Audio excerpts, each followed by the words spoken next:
다음으로 이제 두 번째 우리가 작성을 하게 되겠죠. 올해 말 아니면 내년 초에 아무리 늦어도 사업 계획서 내용이 되겠습니다. 역시 M센터에서 양식을 만들어 주셨고요. 표지와 목차가 있습니다. 목차 보시면 결과보고서와 한 장이 더 들어가 있습니다. 일반 현황은 똑같고 2장이 환경분석이 있습니다. 그리고 이제 3장은 내년에 한 해 동안 무슨 사업을 우리가 할 것인가, 올해 말이나 내년 초쯤 계획 단계에서 하고자 하는 계획들을 쭉 정리해 놓은 바로 그 내용이 3장에 가칭 제가 예를 들자면 2024년도 사업 계획이 되겠습니다. 1장, 2장, 3장 중에 가장 난이도가 높은 게 2장으로 생각이 됩니다. 왜냐하면 2장은 사실 정성적으로 아이디어를 짜내서 만들어내야 되거든요. 외부 환경 분석인 패스트, 그리고 이 패스트를 통해서 우리 센터가 직면해 있는 여건을 분석하는 수압, 이런 것들 때문에 난이도가 가장 높습니다. 여러분, 사실 이 환경 분석은 저도 어렵습니다. 여러분 이게 어렵다고 좌절하실 필요 전혀 없고요. 전략을 공부하고 있고 전략으로 컨설팅을 하고 있는 저조차도 이 패스트와 수압 분석을 할 때는 너무나 힘들고 괴롭습니다. 그러나 안 할 수가 없고 어차피 하려면 제대로 해야 되니까 조금 있다가 어떻게 해야 되는지 좀 제가 상세히 말씀드리겠습니다. 마지막 3장은 2023년도 내년에 우리 센터가 하고자 하는 사업들을 계획을 해서 작성을 해야 되겠죠. 역시 사업 결과서처럼 이 내용도 총괄 책임자가 필요합니다. 그러나 이 총괄 책임자 이상으로 중요한 게 각 사업마다 전략 과제마다 담당자들이 있으니까 그 담당자의 참여가 필수적이죠. 똑같습니다. 무인승차가 없이 2인 삼각 원팀으로 좀 생각을 하시면 좋을 것 같습니다. 일반 현황에 나와 있는 조직도 인력, 정신건강 사업 예산, 이건 비슷합니다. 사업 결과 보고서와. 그래서 제가 자세하게 말씀은 안 드리고 충분히 양식만 보더라도 이해할 수 있을 것 같고요. 그래서 축약하도록 하고 이것만 좀 말씀드리겠습니다. 3번이 정신건강 사업 예산이죠. 결과 보고서의 경우에는 말 그대로 교부액과 집행액을 구분을 해서 집행률이라고 하는 양식이 있었는데 이건 계획 단계니까 집행률이 나올 수가 없겠죠. 그런 맥락에서 얼마가 교부가 될 예정인지 그 계획을 그 양식에 맞게 그 각각의 예산 과목, 개정 과목별로 쭉 적어주시면 될 것 같습니다. 자, 운영위원회에 관한 내용입니다. 운영위원회는 말씀 올린 것처럼 외부 자원을 활용하기 위한 대표적인 하나의 협력 협의체죠. 그래서 내년 한 해 동안 2024년 동안 운영위원회를 어떻게 구성을 해서 어떻게 활용할 것인지 그 내용에 대해서 운영위원회 소속 그분들의 소속된 직장의 직업 그리고 성명 이런 것들을 적어주시면 좋을 것 같습니다. 자, 이게 이제 2장인 환경분석 난이도가 가장 높다고 생각되는 부분입니다. 왜 높을까? 특히 이 환경분석은 여러분들이 외부 전문가로부터 평가를 받을 때 평가위원들이 아주 관심을 갖고 보는 부분입니다. 왜냐하면 사업은 환경분석에서 출발이 됩니다. 환경분석이 잘 돼야 우리 센터가 하고자 하는 사업이 잘 되는 거고 환경분석과 사업이 연동성을 갖고 있어야 되는 거거든요.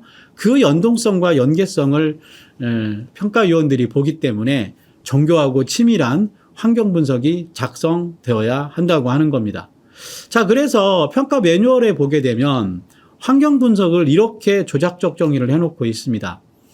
해당 센터가 사업계획을 수립함에 있어서 얼마나 정합성과 적합성을 가지고 있는가를 얘기하면서 그 적합성과 정합성을 평가하기 위해서 환경분석을 할 때 신뢰성 있는 자료를 활용을 했는가, 아니면 외부 환경 분석을 잘하기 위해서 패스트 분석이라고 하는 방법론을 활용을 했는가, 그리고 내부 환경 분석을 수압 분석을 통해서 했는가. 수압 분석은 강점과 약점과 기회와 위험 요인을 영어로 표현한 SWOT의 내용입니다. 이런 내용들을 평가를 한다는 거죠. 그래서 정리하자면 이 환경 분석에서는 정교한 그리고 치밀한 그리고 과학적이고 객관적인 환경 분석이 있어야 됩니다. 그래서 다시 복귀해 드리자면 패스트 분석을 할 때도 패스트 분석은 영어의 첫 글자죠. 정책, 경제, 사회문화, 기술환경을 뜻하는 겁니다. 그래서 각각의 항목별로 내용들을 작성을 하실 때 정말 정교하고 치밀하고 그리고 객관적인 자료를 활용을 해서 작성을 해야 될 필요가 있고요. 그렇게 작성이 되는 내용들이 한 방에 모이게, 한 바구니에 모이게 하는 게 맨 오른쪽에 있는 셀이 되겠습니다. 이렇게 보시는 것처럼 이제 패스트 분석을 총체적으로 종합을 해서 그 패스트 분석의 내용이 한 곳으로 모이게 정책과 경제와 사회와 문화 환경이 모여질 수 있도록 지금 장표가 만들어져 있죠. 바로 그 내용을 여러분들이 보시고 지금 그렇게 내용을 채워 주셔가면 좋을 것 같습니다. 여러분 지금 보시는 건 M센터에서 자료 제공을 해주셔서 이제 패스트 분석을 제가 이렇게 말로 말씀드리고 이렇게 작성한다 말씀은 드렸지만 확 마음으로 또 머리로 이렇게 와닿지 않을 겁니다. 그래서 여러 사례를 다 수집을 해서 우수 사례로 판단되는 것들을 예시 자료로 이렇게 저한테 제공을 해주신 것을 여러분들에게 지금 똑같이 보여드리고 있습니다. 보시는 것처럼 패스트 분석을 정책 환경과 경제 환경과 사회문화 환경으로 분석을 해놨고요. 그 각각의 장표를 보시게 되면 의미가 있는 게 각각의 환경을 분석하기 위한 맨 상단에 키포인트란 게 있죠. 그 키포인트는 무엇이냐 하면 환경 분석을 통해서 나타난 최종적인 결론의 모습을 종합적으로 정리해 놓은 박스다. 그렇게 이해해 주시면 좋을 것 같습니다. 이 패스트 분석은 이렇게 작성하는 거구나. 이 예시 자료를 참고하시면서 여러분들이 내년도 사업계획서를 작성하실 때 이 패스트 분석 장표를 활용하시면 좋을 것 같습니다. 여러분 기술 환경도 마찬가지입니다. 이렇게 작성이 되고요. 마지막 아까 제가 설명드렸던 그 패스트 분석의 주요 시사점과 방향성을 패스트 분석 한 바구니에 담는다. 그렇게 말씀을 드렸죠. 그런 것처럼 정책부터 기술까지 주요한 환경 분석의 꼭지가 총괄적으로 정리가 되어 있죠. 이런 식으로 아까 지금 보신 전 장표 굉장히 내용들이 많죠. 그리고 촘촘하게 작성이 되어 있고 잘 됐지만 이걸 다시 한번 종합을 해서 주요한 키워드 중심으로 주요한 내용 중심으로 해서 다시 한번 필터링을 했다. 다시 한번 정제를 했다. 그렇게 해주시고 이런 방향으로 패스트를 작성을 하는구나. 그렇게 참고하시면 좋을 것 같습니다. 다음으로 SWOT 분석이 되겠습니다. 이것도 역시 영어의 첫 글자입니다. 강점인 strength, 약점인 weakness, 기회인 opportunity, 위협인 threat. 이게 S, W, OT를 하나로 묶어놓은 거죠. 여러분 그래서 우리 센터가 직면하고 있는 Y축의 내부 환경은 우리 강점과 약점이죠. 예를 들어 제가 아까 우리 센터의 내부 환경도 분석을 해야 된다 말씀을 드렸는데 그 분석을 따로 어떤 항목으로 다뤄놓고 따로 작성하지 마시고요. 이 내부 환경을 작성하실 때 이렇게 작성해 주시면 됩니다. 예를 들어서 우리 센터는 우리 직원들의 업무 역량이 뛰어나다. 그러면 강점이겠죠. 근데 예산이 부족하다. 그건 약점이겠죠. 그런 식으로 내부 환경에서 여러분 센터의 내부 여건도 내부 환경 관점으로 작성해 주시면 좋을 것 같고요. 이게 바로 그 Y축을 형성하는 내부적인 모습, 곧 우리 센터의 안의 모습이다. 그렇게 보시면 되겠습니다. 외부 여건은 뭘까요? 우리 센터의 외부에서 작용되는 외생적 요인이라고 하는 거죠. 그래서 유리한 조건은 기회 요인으로, 불리한 조건은 위험 요인으로 작성해 주시면 되는 겁니다. 여러분 그래서 각각 이렇게 S와 W, O와 T가 말이 쭉 만들어지고 각각 분석이 되게 되면 이제 가운데 지금 모여져 있는 파란색으로 되어 있는 SO, ST, WO, WT 이게 이제 만들어지는 겁니다. 우리 S 관점에서는 우리 센터 내부의 내용을 보는 거니까 우리 센터의 직무 역량이 뛰어나다. 직원들이 이게 강점으로 얘기되고 기회윤으로 봤을 때 윤석열 정부의 국정과제 중에 정신건강복지센터를 추진하겠다라고 하는 국정과제가 있다. 그러면 우리 센터는 SO 전략은 어떻게 작성되면 될까요? 센터의 직무 역량 강화를 통한 국정과제 효율적 추진. 이렇게 SO 전략이 만들어진다고 하는 거죠. 이 SWOT 분석에서 참 헷갈리는 것 중에 하나가 똑같은 현상이 이게 S인지, 이게 O인지, 이게 W인지, 이게 T인지 이게 되게 헷갈립니다. 저도 현업에 있을 때 지금도 굉장히 컨설팅을 하면서 헷갈리는데 그걸 좀 가르마를 타는 방법 중에 하나가 Y축인 내부 환경은 우리 센터에서 관리할 수 있는 내용들. X축인 O와 T는 우리 센터에서 제어할 수 없고 관리할 수 없는 거. 예를 들어서 지역 정신건강복지센터에 대해서 지역 주민들이 그리 달가워지 않지 않나요? 슬픈 현실이지만 아직 우리가 정신건강에 대해서 인식이 낮기 때문에 그런 것들은 위험 요인이 되죠. 우리한테 불리한 요건이니까. 그렇게 생각을 하시고 S와 O, W와 T를 구분해 주시면 되겠습니다. 보시는 것처럼 S와 W와 OT의 내용이 쭉 작성이 아주 촘촘하게 작성되어 있고 각각의 SO, ST, WO, WT를 종합을 해서 정합을 해서 어떻게 붙이고 어떻게 연결했는가 이렇게 장표가 예시로 제시되어 있으니까 여러분들이 이제 이 자료가 공유되면 한번 읽어보시고 여러분 센터에 올해 사업계획서를 작성할 때 수합 분석도 이렇게 작성을 좀 해주십사 부탁을 드리겠습니다. 자, 다음으로 이제 우리가 살펴볼 내용이 정성평가 지표 매뉴얼에 나와 있는 사업계획 수립의 적합성입니다.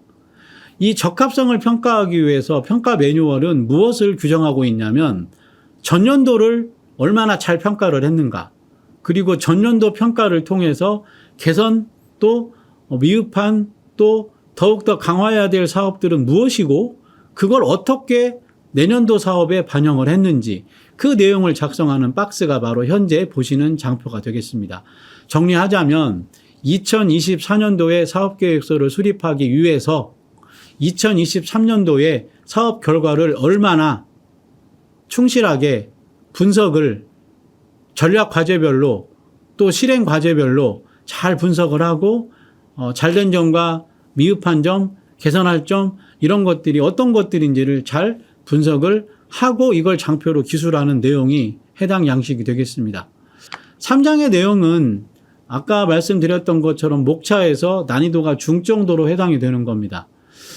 이건 사업 계획이죠. 예를 들어 2024년도에 사업 계획을 수립함에 있어서 먼저 보고자 하는 것은 그 평가위원들이나 지표 매뉴얼에는 전략 체계도가 제대로 만들어졌는가, 사업 계획을 수립함에 있어서 우리가 올해 추진해야 될 사업도 중요하고 내년에 추진해야 될 사업도 중요하지만 센터가 지향해야 될 중장기적인 모습이 무엇인가, 이런 것들을 한번 측정해보고 또 평가해보겠다가 하는 거가 바로 이 사업계획 수립 적합성이라고 하는 평가 지표가 되겠습니다. 여러분, 이걸 작성하기 위한 지표 양식은 그림에서 보시는 것처럼 미션과 비전과 전략 목표와 전략 과제와 실행 과제, 이런 장표의 모습으로 구성되어 있습니다. 우측에 제가 각각의 이 전략 체계도를 형성하고 있는 그 양식의 각각 항목별 내용을 제가 쭉 조작적 정의를 해드렸습니다. 이 평가 지표에서 보고자 하는 건 무엇이냐면 환경 분석과 이 전략 체계가 잘 연계가 됐나? 그리고 환경 분석을 통해서 도출된 전략 목표는 정합성이 있는가? 이런 것들을 보는 겁니다. 전략 체계도는 무엇이라고 그랬습니까?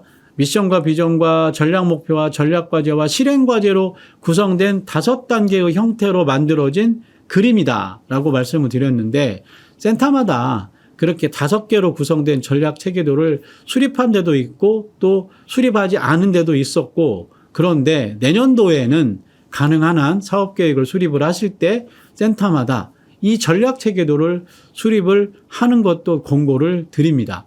그래서 미션과 비전을 수립을 하고 현재 여러분들이 지금까지 관리해 오셨던 전략과제, 실행과제와 잘 맞춰서 비전을 맞는 또 전략과 맞는 미션과 비전, 전략 목표를 작성하는 게 필요하다고 하는 거죠. 그 다음에 여기 장표 중에서, 여기 양식 중에서 중요한 게 맨 양식의 오른쪽 셀에 있는 성과 지표입니다. 성과 지표는 무엇이냐면 2024년도 사업계획을 세웠을 때 이제 내년 초에 혹은 올해 말에 세운다면 해당 전략과제를 내년 말에 가서 어떻게 평가할 것인가 라고 하는 그 측정 도구를 만드는 거를 우리가 성과 지표라고 하는데, 바로 그 성과 지표가 전략 과제를 대상으로 해서 연결이 되게 꼭 작성해 주시기를 부탁을 드립니다. 여러분, 다시 한번 말씀드립니다. 성과 지표, 지금 보시는 지표 양식에서 성과 지표는 실행과제 순으로 작성하는 게 아니라 무엇이다? 전략과제 순으로 작성을 한다. 그래서 여러분들 다행히도 전략과제가 많지 않으니까 성과지표도 많지 않겠죠. 예를 들어 만약에 이 성과지표를 실행과제 순으로 작성을 하라고 했으면 정말 머리 아팠고 이 표도 많이 늘어날 텐데 제가 알기로 전략과제는 5-6개 넘지 않는 걸로 알고 있습니다. 그러면 성과지표도 5-6개 되지 않을까요? 뭐 그렇게 이해하시고 해당 양식을 채워주시면 좋겠습니다. 역시 똑같은 장표 양식에 대해서 선진 사례, 잘된 사례로 이렇게 사례를 제시를 해드리고 있습니다. 그래서 이거 참고하시고 여러분들이 이 전략 체계도를 작성하실 때 참고하시면 되겠습니다.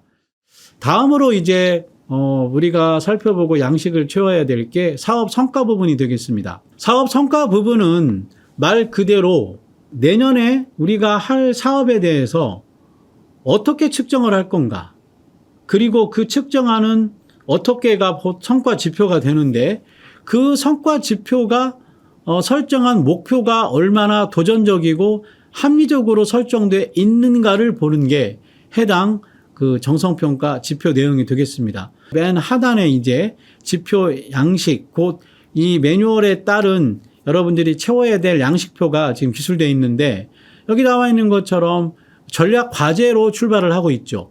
그래서 여러분들 핵심 성과 지표는 계속 말씀드리지만 여기에서도 핵심 성과 지표는 전략 과제 중심으로 해서 작성을 해주시되 여기에서 꼭 잊지 말아야 될 것은 정말 중요한 건 성과 지표도 중요하고 지표별 가중치도 중요하지만 더 중요한 건 목표치입니다.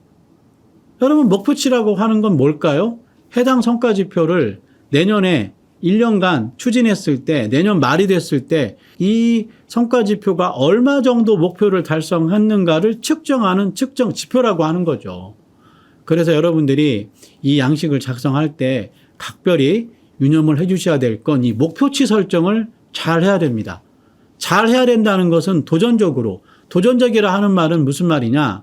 해당 성과 지표, 예를 들어서 뭐 청년 정신건강 교육 훈련 건수라고 하는 지표가 있다고 하면 그 성과 지표가 작년에 실적이 50건이라고 하면 올해 실적은 최소한 그 작년보다 1, 2건 업이 돼서 많게는 10건 이상 업이 돼서 뭐 57건, 60건 이렇게 돼야 되고 내년에는 또 60에서 더 이상 추가되는 뭐 한두 건 혹은 서너 건에서 65, 70 이렇게 올라가야 된다는 거죠. 그래서 바로 지금 이 양식에서는 뭐 전략 목표나 실행 과제는 이미 다 아시는 거고 중요한 게 꼭 유념해야 될 게 성과 지표에 관한 목표치 설정의 합리성, 도전성이다.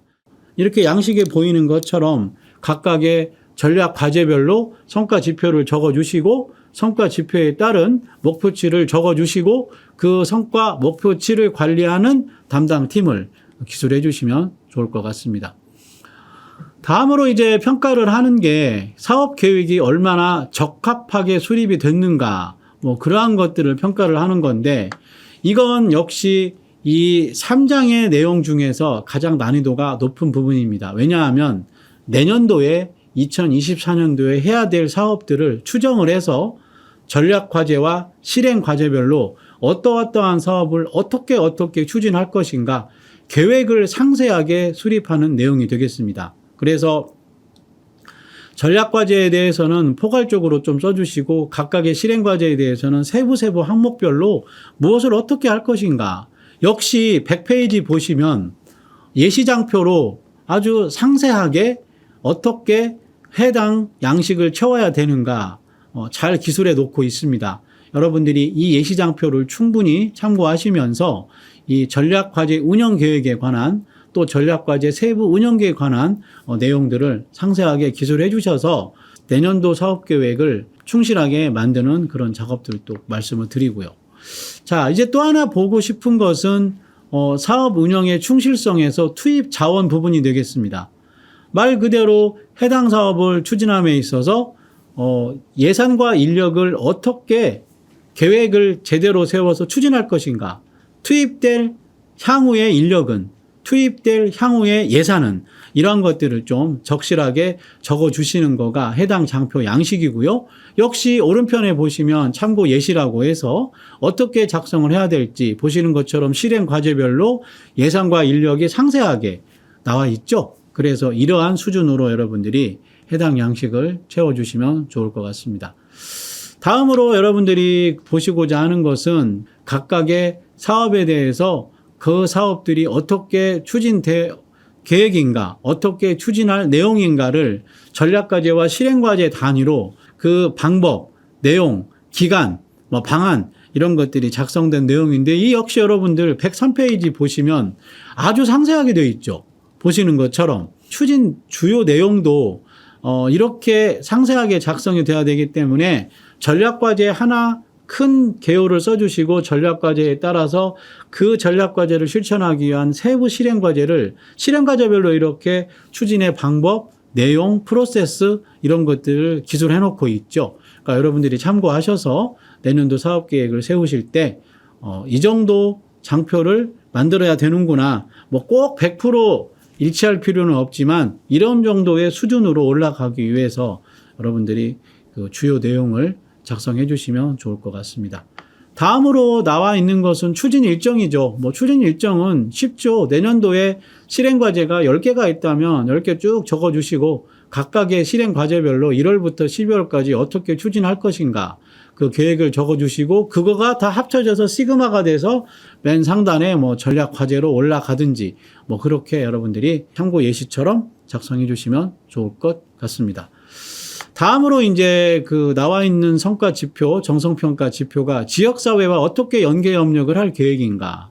사실 이건 아까 우리가 그 사업 결과 보고서 때도 말씀드린 것과 똑같습니다. 다만 이제 사업 계획서이기 때문에 똑같은 관점으로 내년도에 어떻게 할 것인가 그 계획을 여러분들이 적어주시면 될 것 같고요.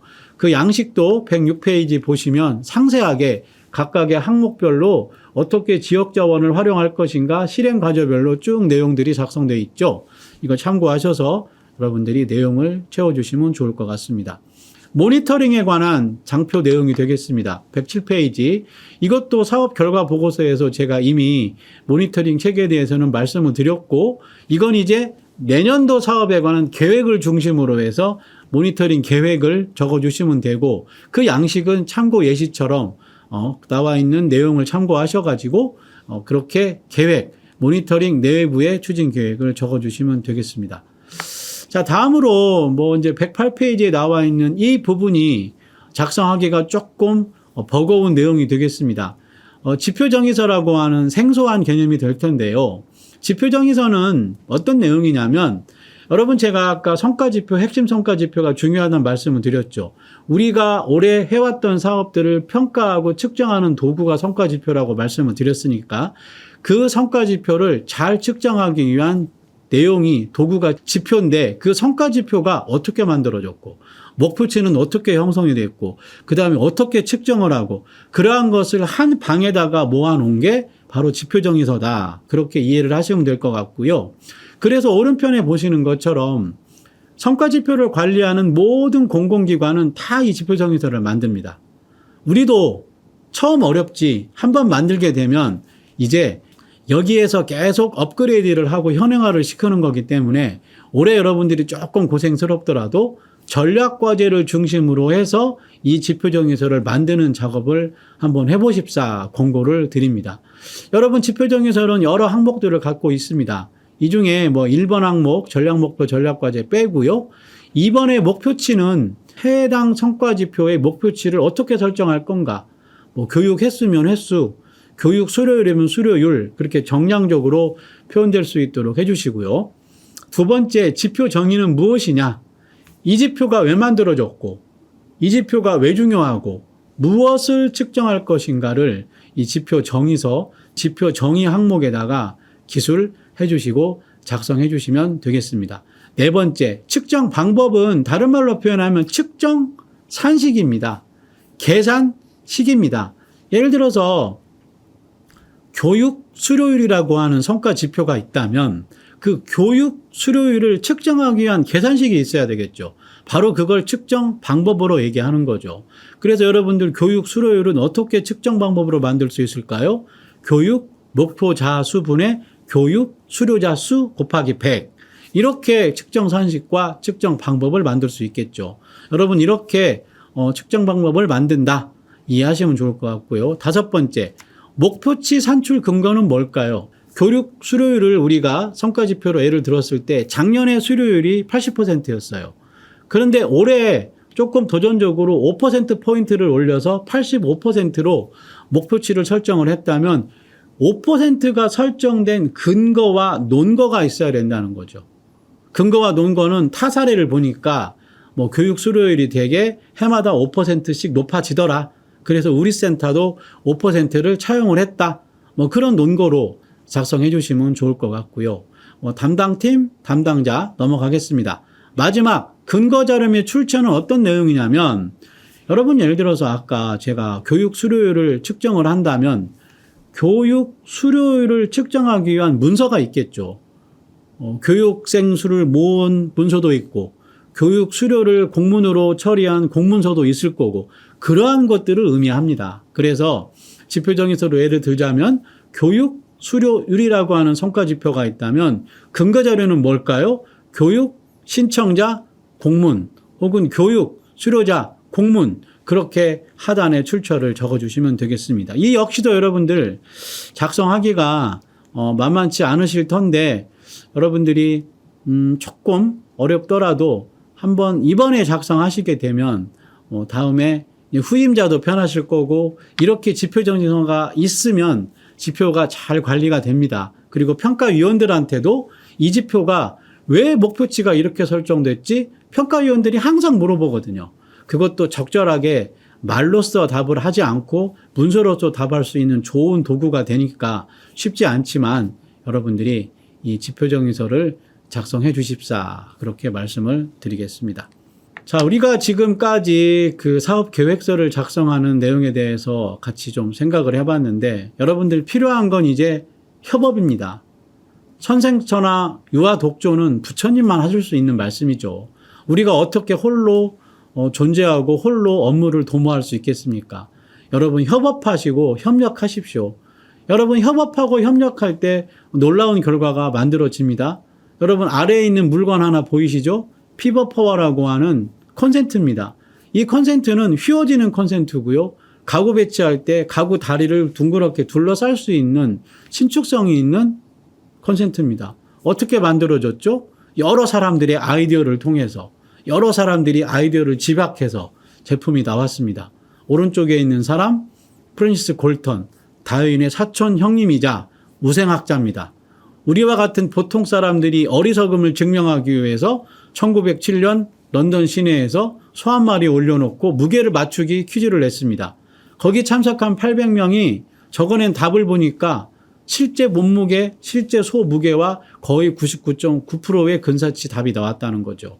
골턴은 크게 깨달은 게 있죠. 한 사람은 부족할지 몰라도 협업하면 놀라운 결과를 창조할 수 있다. 우리 여러 센터에 계신 직원 여러분들, 협업할 때 놀라운 결과가 만들어집니다. 여러분들, 여러분 동료와 여러분 팀장님들과 여러분 부센터장님들과 협업하셔서 우리 센터에 좋은 사업계획서, 좋은 사업 결과 보고서를 만드시기를 바라면서 이 사업 결과 보고서 그리고 사업 계획서의 공유 시간을 정리하도록 하겠습니다. 고맙습니다.